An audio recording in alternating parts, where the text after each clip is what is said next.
Okay, I am very ready.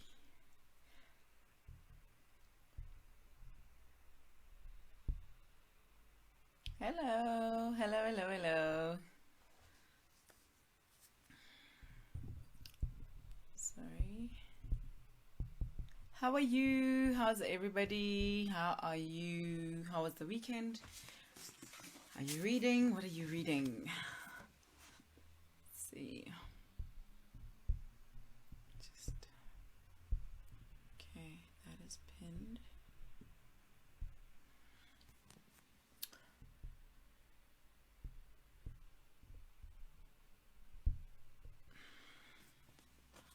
Hello. Wait.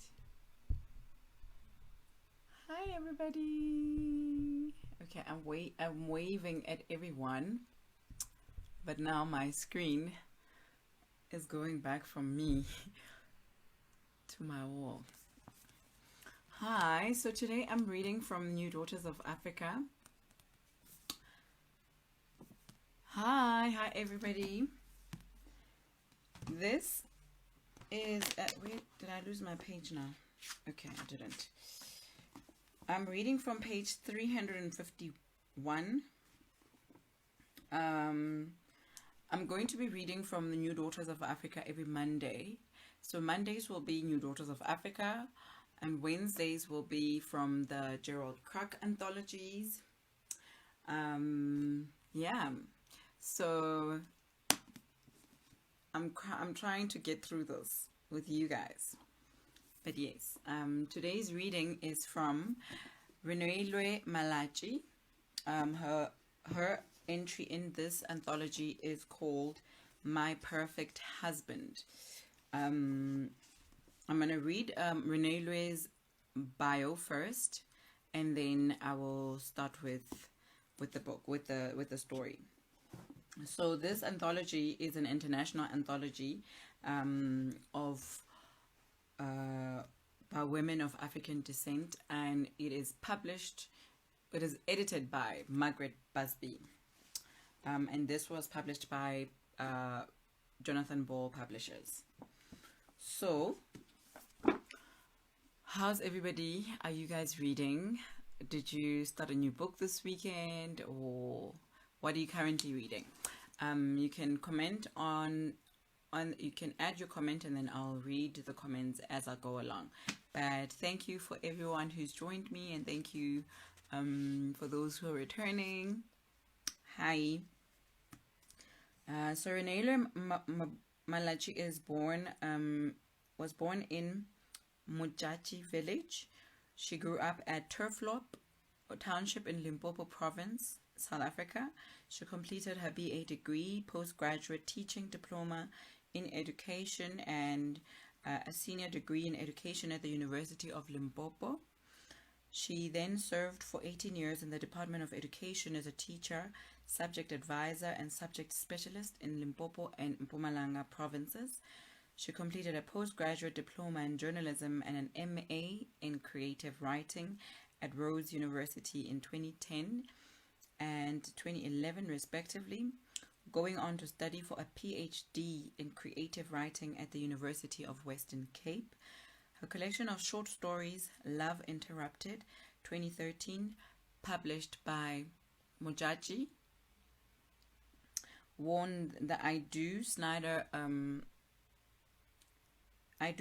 Award in the South African Literary University 2012-2013, and is currently a lecturer in contemporary and multilingual studies at the University of Limpopo. So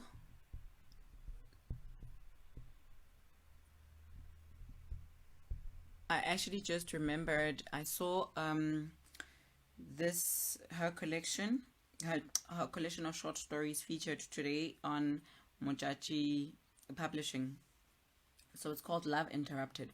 I don't know about you, but I also love reading short stories. And I just actually finished short stories, Searching for Simpiwe by Sifiso Msobe. Brilliant. I really thoroughly enjoyed it. would suggest you, if you're actually struggling with reading a full form book, try short stories.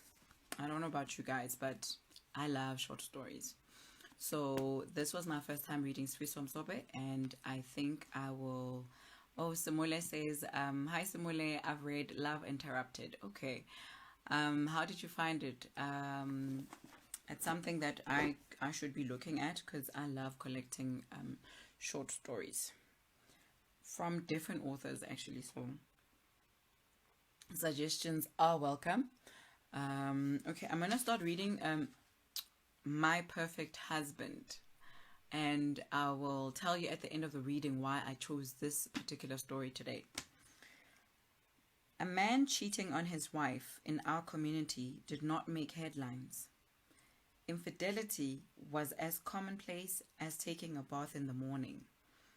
In most cases, the girlfriend automatically assumed the status of deputy wife. The community accepted her as the official Nyatsi, even though the man did not marry her. She could even conceive 2 or more children with a man, and he might provide a house for them. Then she would be accepted by the man's family, especially the parents and siblings. Any woman who left her husband because of a Nyatsi was considered an idiot. Where does she think she can get a man who does not cheat? All men cheat. It's in their nature. This was always said in our township. Imagine, the more affluent a man was, the more women he would have. The chances of finding a man who did not have a Nyatsi were as slim as winning the lottery. Some women had tried to take it up with their mothers-in-law, and all they got was, "He is better. He has only 1 Nyatsi. His father had 5 Nyatsis. And look, I am still here. You just have to live with it. Be grateful that he is still supporting the family." Most women knew their husbands' Nyatsis. Some women fought tooth and nail with them, but those who did not were considered to be well-mannered and mature. Most women lived with the pain of sharing their men and family resources with these Nyatsis. I was one of the few lucky women in Sibasa Township.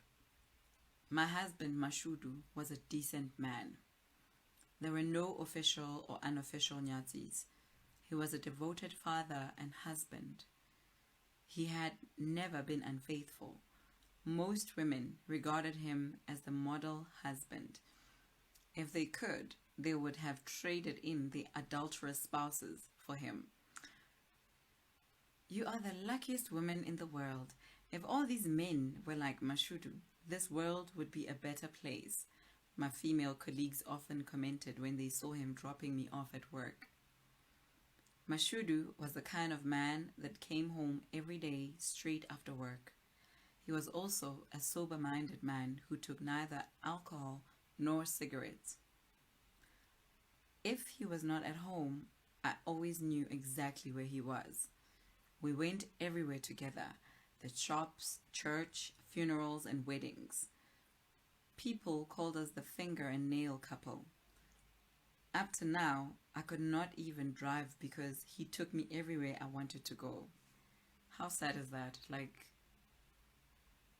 No, it's not. I see it as sad. It's just my own opinion that, yeah. Anyway, I was a teacher at Sibasa Primary School, and Mashudu was the Education Circuit Office Manager at the Sibasa Circuit Office. He was a church elder at the Mbilwi Lutheran Church and was also the chairman of the church building committee. In our house, we all went to church every Sunday.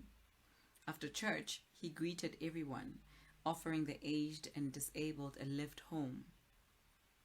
His disarming smile displayed his perfect white teeth.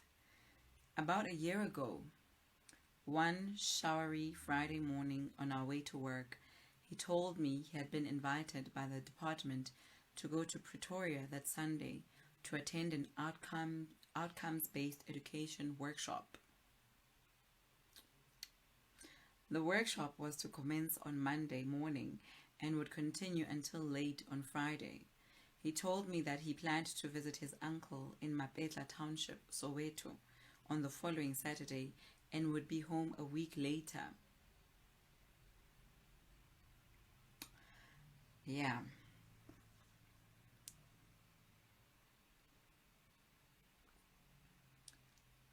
Tea, guys.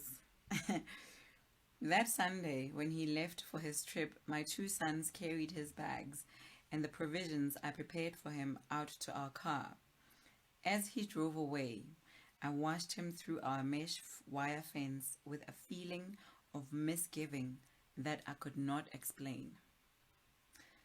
Don't forget to find out if they can keep the food in the fridge for you. These were my last words as he left.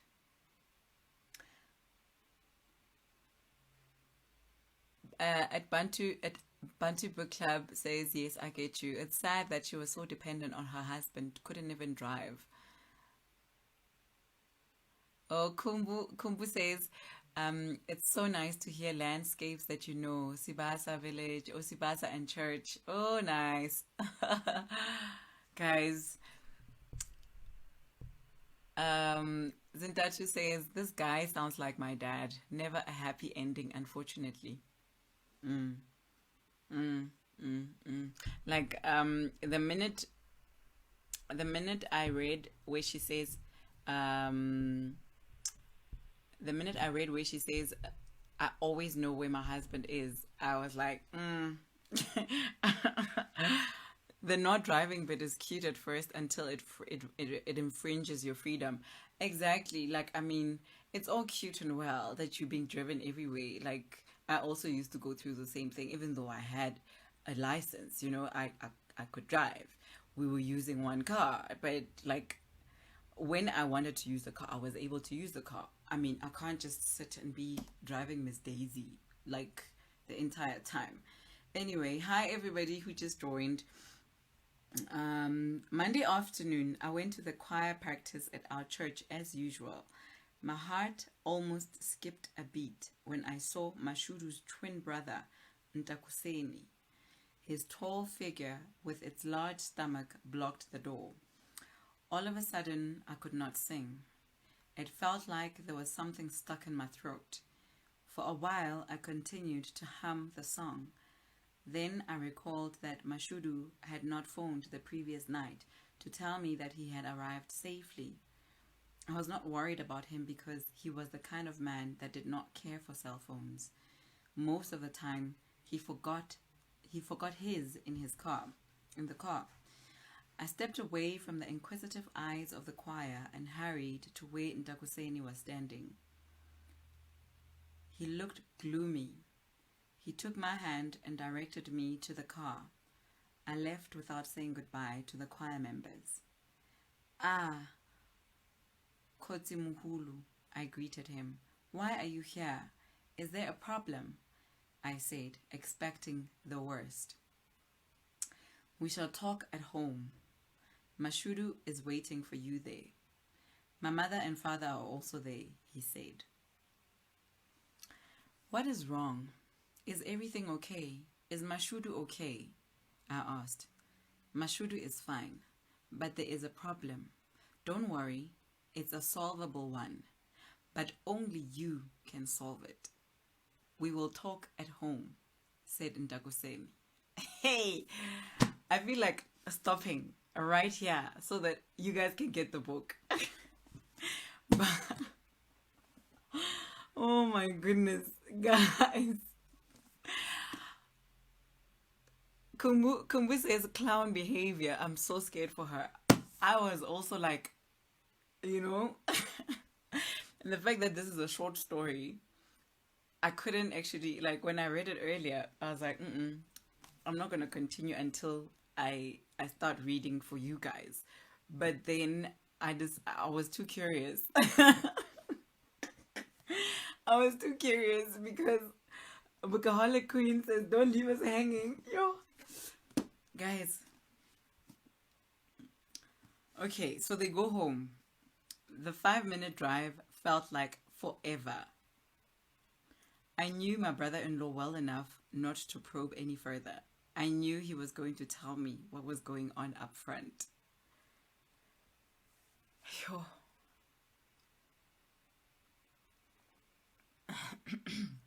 Okay, so then Datu says, "Oh no, I missed the part after. Is Mashudu okay? Aish, don't stop. Please, we want to know. That trip he took was such a cover up. I know. Christine says the trip he took was such a cover up. Yes. Like, so men are really trash. I'm sorry, guys. Even in stories, short stories, men are still trash. So, please forgive my kids. They fighting, and yeah, that's it. So they get home. The 5 minute drive felt like forever. I knew my brother-in-law well enough not to probe any further. I knew he was going to tell me what was going. He was not going to tell me what was going on up front. Mashudu and his parents were sitting on the kitchen chairs, and Mashudu was on the bed. His eyes were red and his expression grim. He was still wearing yesterday's clothes. His black trousers and white shirt looked soiled. When I came in, his eyes fell to the carpet. I could feel heavy words and thoughts. I could feel heavy words and thoughts in the air even before anyone said anything. I knelt down, clasped my hands together, and bowed my head to greet my in-laws appropriately. "Ah," I said, kneeling. "Ah," said my mother-in-law. "Nda," said my father-in-law. "Khotsi Atianze, why are you back so soon?" I said. I then raised my head but remained seated on the carpet. I had to look down because as a daughter-in-law, it would have been rude to look my in-laws straight in the eyes. "Tell her what happened," said my father-in-law to Mashudu. "My dear wife," he began, his voice trembling. "What is wrong?" I asked. Mashudu looked down again and breathed heavily in and out. "This is the most difficult thing I have ever had to tell you, but there is no other way," he said. "There has been a terrible accident. Our car is a write-off." For a while, I kept quiet. That was why his clothes were in such a state, I thought. The air was still heavy. "Well, we must thank God. A car is nothing. We will get another one," I said. He was silent. Oh, guys,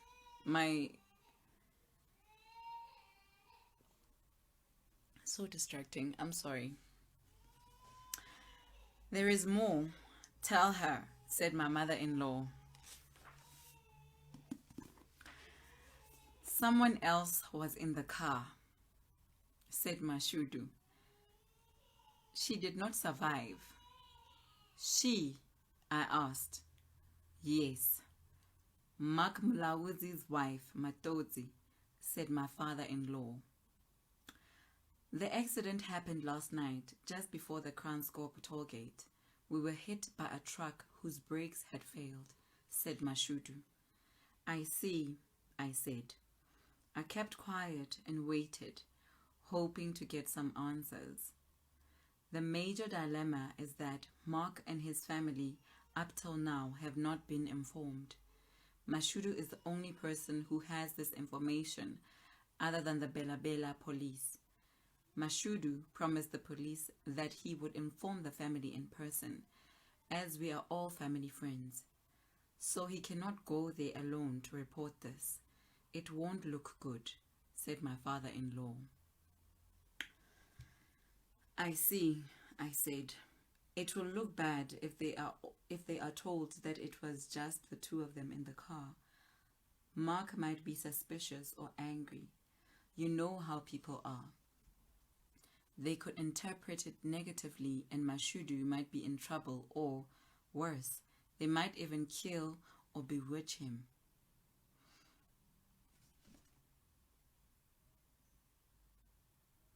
like, guys, hey, hi Lerato, Madame Africa's here, hello. Bantu Book Club says, sip that tea before you drop it. So that is the tea. So, yeah,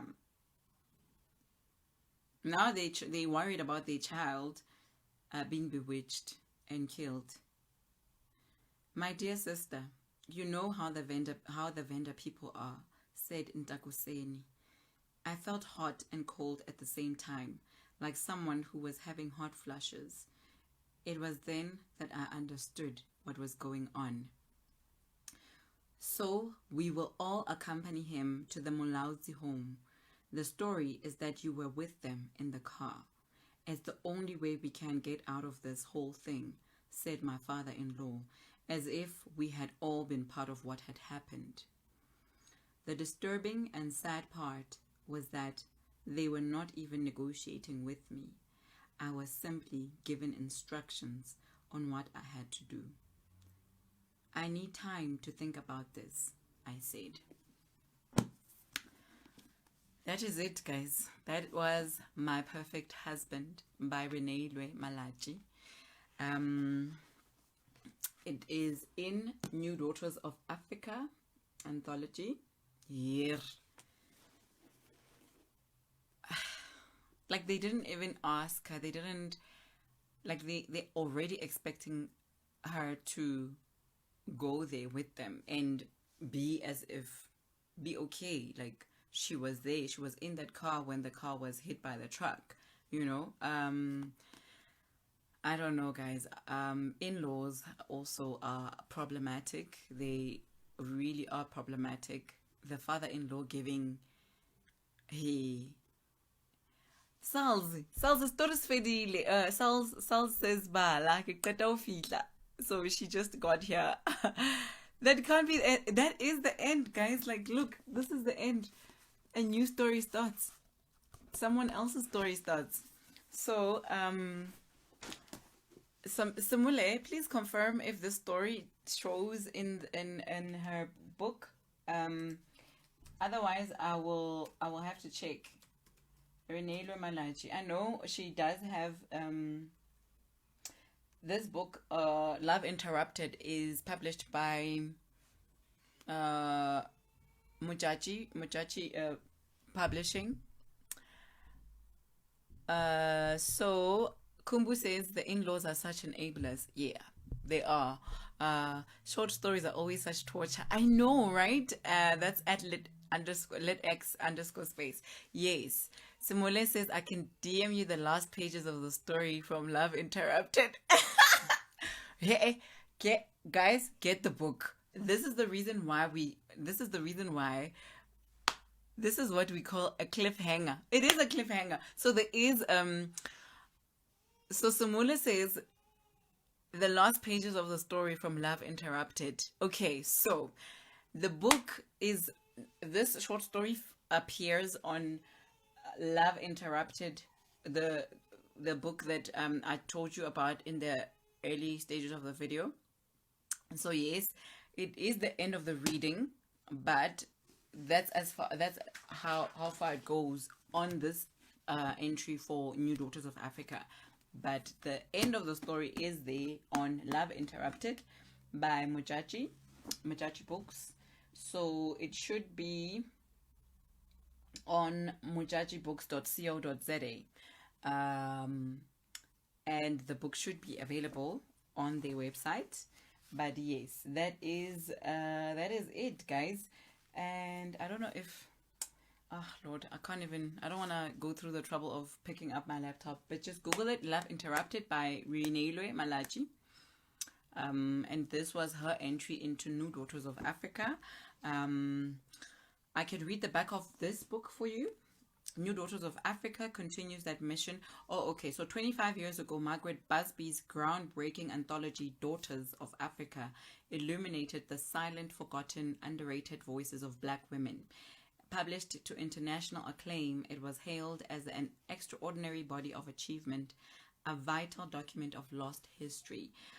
So New Daughters of Africa continues that mission for a new generation, bringing together a selection of overlooked artists of the past with fresh and vibrant voices that have emerged from across the globe in the last 2 decades, from Antigua to Zimbabwe and Angola to the USA. Key figures join popular contemporaries in paying tribute to the heritage that unites them.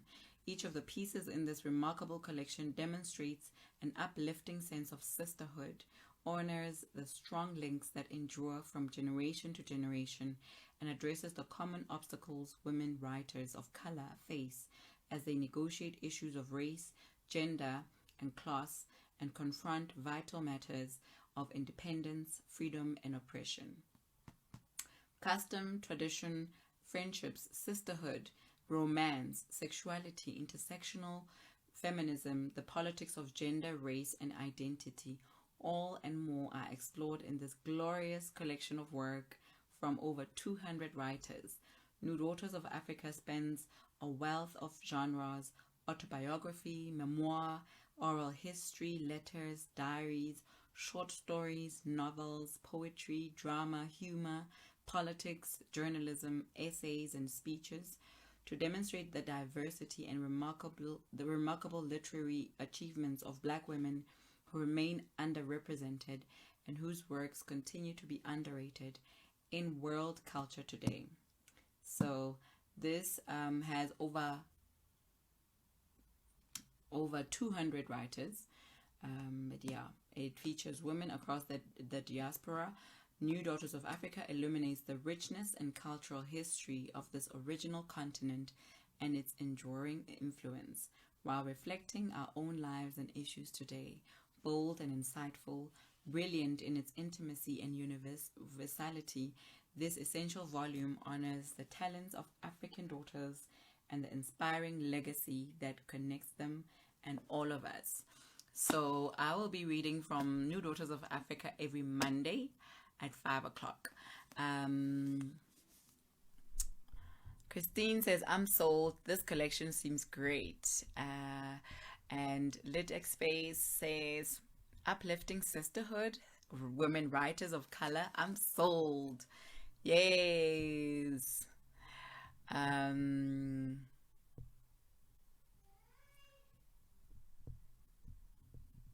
Okay, so let me read up. So it's sweet torture. Yes, it's sweet torture. That's Lerato. Madame Africa says it's sweet torture. Bookaholic Queen says, how many stories are in the book? I want. That was such a great teaser.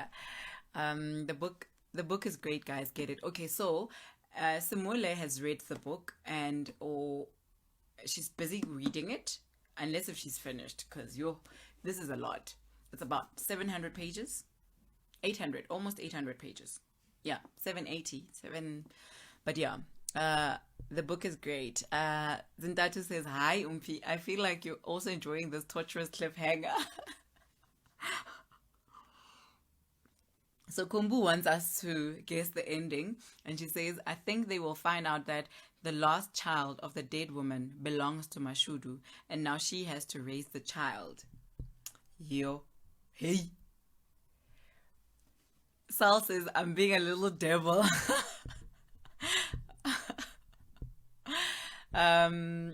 Kumbu, okay, so Zindatu is saying it's a spoiler, but my temperature just went up 5 degrees higher. What the actual hell? Are you serious? Hashtag, okay, Lit X Space just said Black Girl Magic Monday. Oh yes, so that will be it then. New Daughters of Africa Monday readings, and the hashtag will be Black Girl Magic Monday. That will be nice. Yes. Hi everybody that just joined in. I just finished reading a short story which is included in New Daughters of Africa Anthology, which is an international anthology of writing by women of African descent. You can watch this replay on IGTV, and I will be loading it up on YouTube. I do have a YouTube account, which is Bookamoso Book Club. So you can please follow that. I think it's subscribe. Yeah, subscribe on YouTube. But yeah, that was today's reading, guys. I was referring to Love Interrupted, Umpile. It's great. I'm still reading Daughters of Africa. Oh, okay. So Simone just confirmed that she was referring to Love Interrupted. I'm sure if you Google it or just look it up on Loot, it will be available. Or just go onto Mojaji, Modjaji, Mojaji Books. Yeah, Mojaji, Modjaji books.co.za. There will be more information on that. That is Reneilwe Malatji's book on short stories. So the book, the story that I just read is actually the end of it appears on this book. So I think New Daughters of Africa's they actually just showed up until that part. So yeah. Also get the book, guys. Let's get the book, and once you do, take a picture, share the book, and get this book. But still go to Mojaji, mojajibooks.co.za for us to get the end. Such a cliffhanger. But yes, so every Monday I'll be reading for you guys from this book, New Daughters of Africa, and we will call it Black Girl Magic Monday. Yeah, great read. Thank you so much, Bantu Book Club. Thank you everybody for joining me, and thank you for getting me all excited about like all of this, you know. I'll see you guys tomorrow at 5 o'clock. And yeah, if you missed it, check out all the other videos that I've uploaded on IGTV, or just go on to at YouTube's Bookamoso Book Club on YouTube and check out all the other videos, because that's where I've been loading them. Mojaji never disappoints. We'll be sure to check Love Interrupted out. That's at lit_space. Yay! Okay, my work is done here for the day. I'll see you guys tomorrow at 5 p.m. Christine says, thanks for sharing, Sis Mpile. Thank you, Christine. Thank you, Sals. Thank you so much. Thank you, everybody. I'll see you guys tomorrow. 5. Cheers.